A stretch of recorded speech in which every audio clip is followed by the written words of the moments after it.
মধুরাম এলাকার মানুষের কাছে সতী নদীর নামটাই ছিল একসময় আতঙ্কের মতো। বর্ষা এলে নদীটা যেন আচমকা বদলে যেত। রোদ উঠলে পানি কমে যেত, বালুচরে জেগে উঠত পথ, কিন্তু সেই পথ ছিল অচেনা, বিপজ্জনক আর অস্থির। প্রতিদিনই মানুষকে নদীর পাশে দাঁড়িয়ে ভাবতে হতো, আজ পার হওয়া যাবে তো। ঠিক এমন সময় লালমনিরহাটের রাজপুর ইউনিয়নের লোকজনের কানে এক খবর ছড়িয়ে পড়ে, জেলা যুবদল নাকি নিজেরাই একটা সেতু বানাচ্ছে।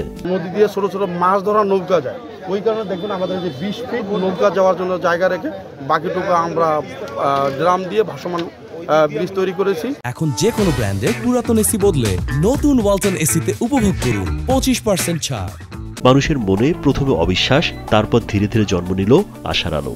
কারণ যে নদী স্রোতে বাঁশের সেতু কদিনই টেকে না, সেখানে ভাসমান সেতুর ভাবনা যেন উপন্যাসের কোনো পাতার গল্প। কিন্তু যুবদলের তরুণরা সেটাই করে দেখানোর সংকল্প নিয়েছিল।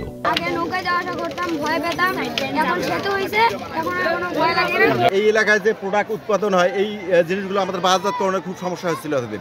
তো এখন আমি আশা করি যে এই সেতু থাকার কারণে তারা অতি সহজেই তিস্তা বাজার অথবা রাজপুর বাজারে অর্থাৎ মারাহাট বাজারে তারা মালামাল ক্রয় বিক্রয় করতে পারবে এবং পাইকার মহাজনরা সহজে ওই এলাকায় যাইতে পারবে।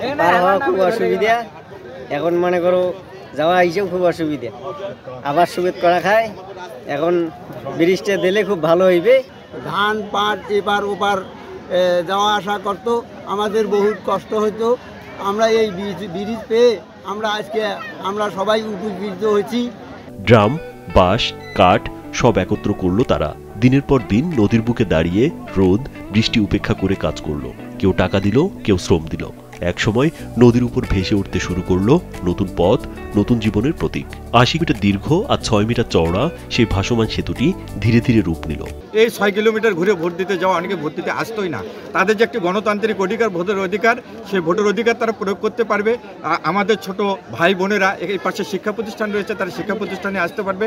এবং এই পাশে সব থেকে বড় বাজার, এখানে এই অঞ্চলে কোনো বাজার নেই, তারা কিন্তু বাজার এখানেই করতে আসে। এটি শুধু একটি ব্রিজ করেছে তা না, লালমনিরহাট জেলার প্রায় 130 কিলোমিটার রাস্তা তারা মাথায় করে নিজে মাটি কেটে ঠিক করেছে।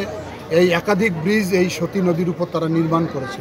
আমি আশা করি ভবিষ্যতে যাতে আমরা একটি স্থায়ী ব্রিজ করতে পারি। শুক্রবার বিকেলে এই ভাসমান সেতুটি উদ্বোধন করা হয় সাধারণ মানুষের জন্য। তবে ভবিষ্যতে স্থায়ী সেতু নির্মাণের দাবি এলাকাবাসীর।